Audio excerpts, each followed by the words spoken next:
ஒரு முறையா இருமுறையா பலமுறை பல பிறப்பெடுக்க வைத்தாய்.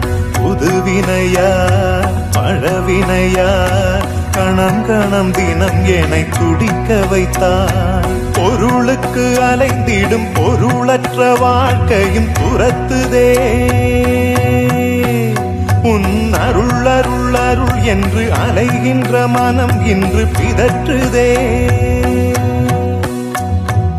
அருள் விழியால் நோக்குவாய், மலர்பதத்தால் தாங்குவாய். உன் திருக்கரம் என்னை அரவணைத்துனதருள் பெற பிச்சை பாத்திரம் ஏந்தி வந்தேன். ஐயனே என் ஐயனே, பிண்டம் என்னும் எலும்பொடு சதை நரம்புதிரமும் அடங்கிய உடம்பு